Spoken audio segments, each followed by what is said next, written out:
The Building Better Business podcast is the best place to learn how to take your business to the next level. It's no longer enough to earn good profits. You need to develop a network of connections as well as use all types of marketing to your advantage that will put you over the edge. Hosted by me, Steve Eschbach, a financial executive with decades of experience in dealing with businesses and business people, we'll learn how this all comes together. Join me and my expert guests as we delve into the many facets of owning the business and how to become a good, caring business owner. Listen how making a difference in your community can attract all sorts of clientele, which in turn will build you a better business. Greetings of the day, my fellow Building Better Businesses listeners, and welcome to another edition of our program. My name is Steve Eschbach. I am your host. I own a business called Trans World Business Advisors. I'm one of 7 Chicagoland offices. There's about 250 of us worldwide. We are the largest business brokerage in the world, and we are the fastest growing. We cater to small and medium-sized clients, business owners who are looking to sell, and we confidentially assist them and match them with qualified buyers. We also help them expand through a number of ways. Number one would be, of course, acquisition. And number two, if you wanted to develop the franchise model, we can assist you with that. So I'm delighted to have another edition of this program. And today we have Paul Claxton, who defines himself. Actually, he's technically as a venture partner with reciprocity. That word bothers me. I can't say that too well, but he'll tell you more about that in a minute. And he's going to tell you about his philosophy on building better businesses. So, Paul, first of all, thank you so much for joining me from across the pond. You're in Ireland today. I'm in Chicagoland. I appreciate your Thanks for having me. Yeah, thanks so much. So tell us a little bit more about you and your current business, and then we'll go from there. Yeah. So my professional career started when I was just 18. Joined the Marine Corps, spent 10 years in the Marine Corps. Did a number of things from infantry operations to running command centers that reported directly to the Pentagon. After my 4th tour in Iraq, I decided it was time for a change after 10 years on active duty with the Marines. And so I settled into the private sector, and I've done everything from headhunting to project ERP software project management roles to working as a project manager at startup companies, Fortune 500 companies, and marketing firms. 2016, I started my own business, which is Reciprocity, ROI. And what we do is we develop products, technology products, mainly in the AI and the robotics areas, but we do touch IoT quite a bit. So we develop products and then come up with different ways to innovate those products or existing products into new markets and areas of business. So I do that. And then I'm also a shareholder in another company, an AI company called Fornux. And I'm also a venture partner in a robotics AI venture capital firm called the Robotics Hub. So when we, before we even started the broadcast here, you were talking about you're a traveling man, an international entrepreneur who doesn't really stay in one place at one time. So that sounds like it's a pretty exciting endeavor as well, right? It is. And I really think that is at the heart of entrepreneurship, is exploring what the world has to offer. That sounds good. First and foremost, I have to thank you for your service. And I respect you for a couple of things. Number one, of course, doing what you did in the military, that I commend you for. And secondly, I would say that is probably a good learning experience for discipline. And I can see why project manager was one of your skill sets, because there's nothing more, I think, intense in regards to training and philosophy of sticking to the knitting, if you will, than being in the military. Would you agree with that? I have to agree, Steve. Project manager tends to be a direct transfer role for a lot of military veterans, when they get out. Yeah. So it's funny. I worked for a company called Fuel Cell Energy in Danbury, Connecticut, and they do stationary power. And one of the key ingredients they wanted for their engineers was military background because of the discipline they had over their experience. So I commend you and I respect you for that. Appreciate that. Let's rewind the videotape a little bit. Let's go back to your childhood and tell me a little bit about where you're born, how you grew up, what kind of parental and family influence you had that kind of formed where you are today. Interesting. So I was born into a middle-class household, but my family, like every family, has issues that they have to work through, right? So born in Flint, Michigan, lived there till I was about 6.5 years old. And then from there, I never lived in one place for more than 3 years until I was, 28 years old, which is when I left the Marine Corps. So never lived in one place for more than 3 years. One of those places that I lived is where you're at right now, Chicago, the northwest suburbs of Chicagoland. I come from a military family. My dad was a Vietnam vet, Marine, Force Recon, drone instructor. So the best of the best. And then, I saw my family go through different generations of the military. My oldest brother joined the Marines when he was out of high school, and he was in Desert Storm. And as I kind of continued through my childhood, ended up kind of having all these different challenges and these different, just kind of very unorthodox type of experiences in terms of what a normal childhood would be, right? And so a lot of separation there. Lost my mom when I was 14 years old. Had 3 step-parents, went to 5 different high schools and so forth. And I think a lot of that affected my ability to focus when I was in high school. And so I didn't do as well as I think I could have done in high school. And that was the reasoning behind my decision, being that, my dad's pretty hardcore. For some reason, I felt like if I joined the Marine Corps, I would have it easier. And boy, was I wrong. When I got to Marine boot camp, I was wanting to go back home, but it was the best thing I could have done with my life. And it really got me back on track in terms of my ability to focus and have discipline. And right around 4 or 5 years of being in the Marine Corps, I finally decided that it was time to go and start, getting back into school. So I started college and completed my bachelor's while I was in the Marines. And that was really a great launch pad for me. So that's kind of how I got from, my childhood and at a very surface level, some of the experiences that I've had, and then what led me to joining the Marine Corps. So when you're number one, I got to say, I'm so sorry about the loss of your mother at an early age, but the story you just told us kind of described the situation where you had to deal with adversity from a very young age. And not that I would ever welcome that upon anyone, but I would say that somehow, some way, that had a positive influence about how you got to be where you are today. Is that right? I would have to say so. Yeah, I would definitely have to say so. I think that, is when we're younger, we're more impressionable, right? And that is why it's, I think, as adults, when we have kids around us and so forth, we're very careful about what we say around them because kids are so impressionable and they don't always take that and use it in positive ways, right? It has a lot to do with their own psychological and genetic makeup. But for me, I had no choice but to kind of fight or flight, right? A lot of times during my childhood, and I was forced to deal with things. And that built in a kind of hardening into my mentality, I think, at a younger age. And then, of course, joining the Marine Corps only, took that along further, right? And so I think at the end of the day, what I've learned is, there's 2 things in this life. There's problems and there's solutions. And I am solution focused, but in order to be solution focused, I have to figure out what's not working and then keep trying things using creativity until I find something that does work that leads me to a solution. And then I stick with that solution. I build good habits on top of that solution. Yeah, that makes a lot of sense. So again, you got your bachelor's degree. What was that discipline in and how does that relate to what you're doing today? Because we're going to talk a little bit about AI business and stuff like that. Go ahead. I would say the only way that it relates is the fact that I was able to start something and finish it.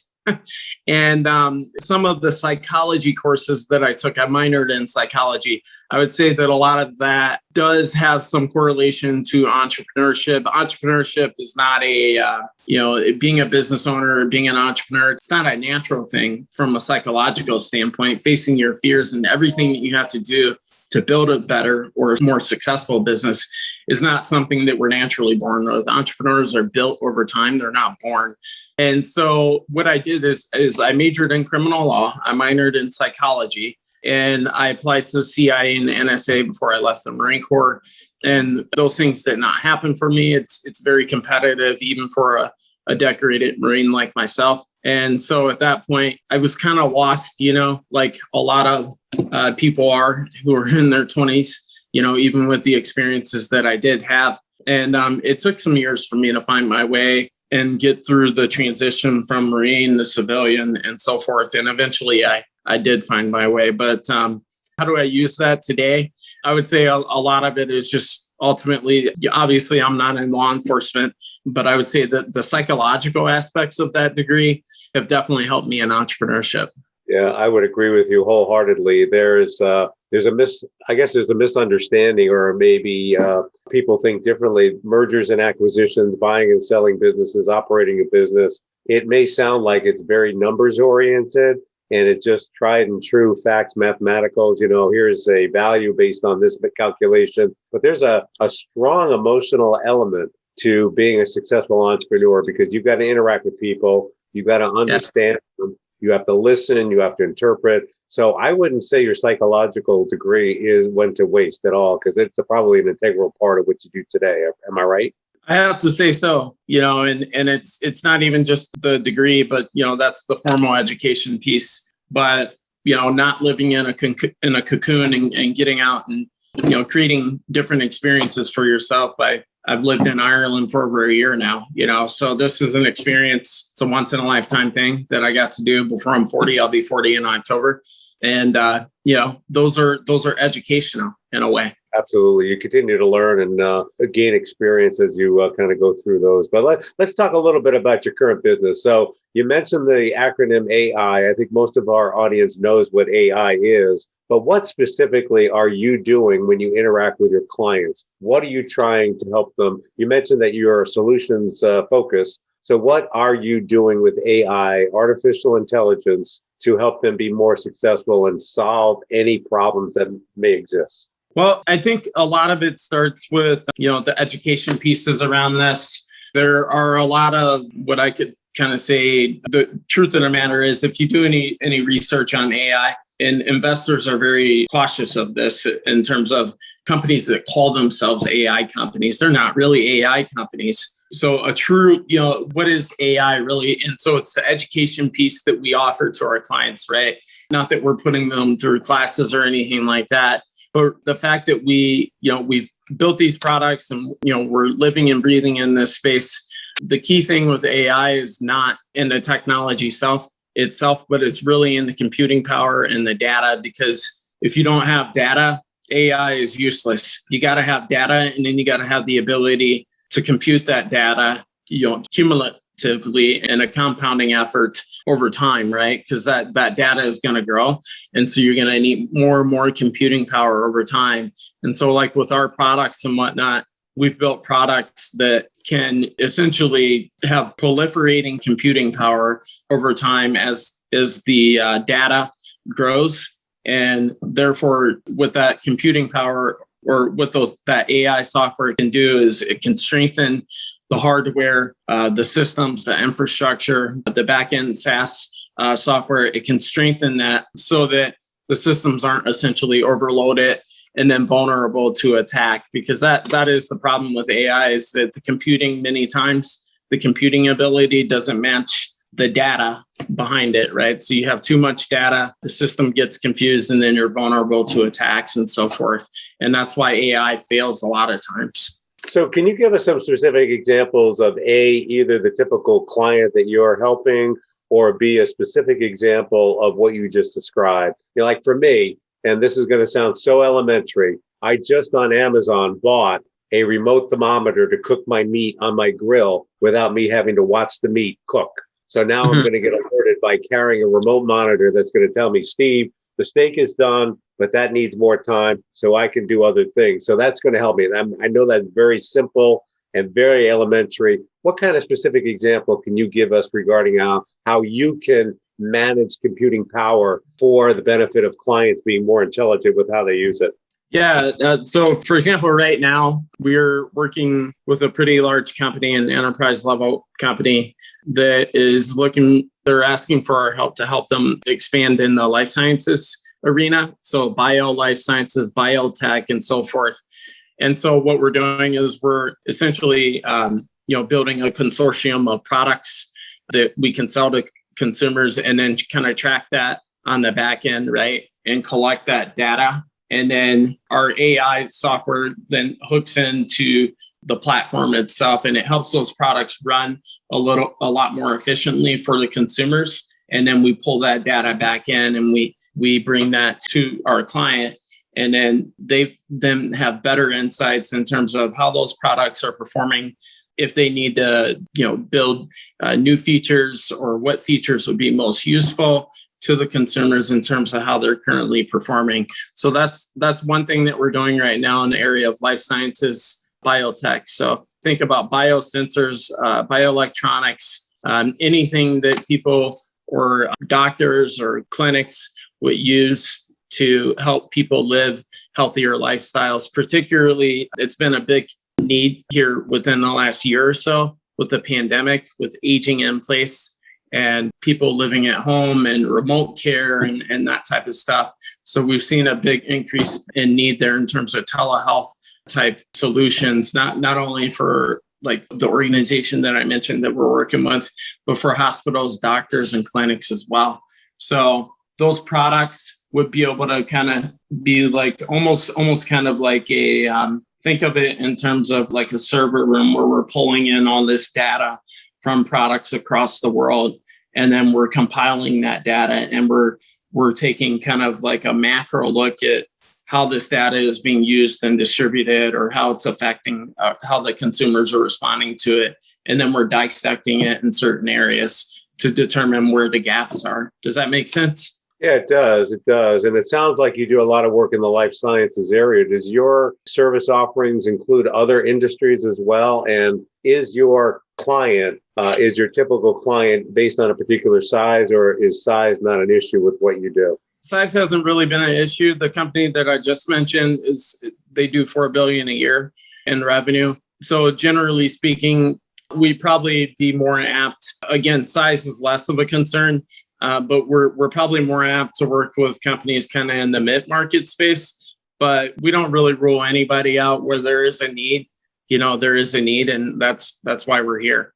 Okay. So again, other industries than life sciences, is it predominantly in the healthcare area, or is it other industries, would you say? Manufacturing, that's another big one, obviously, with robotics. And then when you're talking about products, distribution comes into play, especially with like bioelectronics and whatnot. But not just for that. I mean, there are companies that we're talking to that currently do quite a bit of work in like facilities management, facilities care, right? There's another company that we've been in conversations with that we're not currently doing work with, but they're a big automotive manufacturer. So anything manufacturing related, I think that, robotics, well, first off, I think AI is going to touch pretty much anything that you can think of, any industry, any product. I think that, AI has a lot of opportunity for growth in the coming decades. And so that's just going to be like number one for a long time. And I think robotics is going to be a big part of that, because you can't really, today, the way AI is set to explode, and when it comes to the devices, you mentioned the thing that you go around and check the temperature on what you're cooking, right? So these are devices that we're talking about, and it's a type of hardware, right? So that's where robotics comes into place. You really can't have AI without the hardware. And so that's where we're headed. And so I think robotics is the other thing when it comes to manufacturing, or, any sort of healthcare, city infrastructure, smart cities, that type of stuff. So robotics is also going to be, have a lot of opportunity for growth, and it's certainly not going anywhere as well. And I think it'll grow in conjunction, almost simultaneously, to the way AI is going to grow. So mainly healthcare and manufacturing. Yeah, that makes a lot of sense. So if I'm a client, you just called me up and you said, Steve, I want to help you out, and you know nothing about my business other than the fact that I manufacture stuff. So what would be the first three questions you need to get from me to help you help me, if you know what I mean? So you're at your first client meeting. What are you trying to focus in on in your first meeting so that you can provide your products and services to assist? What are you looking for? Well, the first thing that I would do is I would ask you, how you're approaching ESG criteria, because if you can kind of factor in, the ESG criteria, and if you're not familiar with the acronym, economic, social, and governance, right, in terms of, how you're manufacturing your product and what materials you're using to make that, how is that affecting the environment around you, the community around you, and so forth, and how is that essentially either driving your cost of production up or down.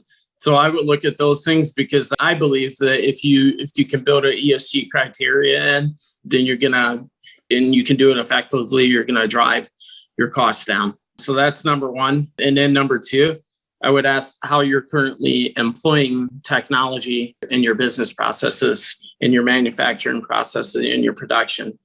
So that, I would say, the third one, or the second one. And then the third one would be, how are you currently looking to scale, into different markets? Like how are you doing distribution and whatnot? Because it's one thing to manufacture a product, but if you don't have distribution, if you don't have commercialization, it doesn't really mean anything. So, if you're not punching into different markets, different industries, if you don't have a strategy for that, you're not going to scale as broadly as much as you could be capable of.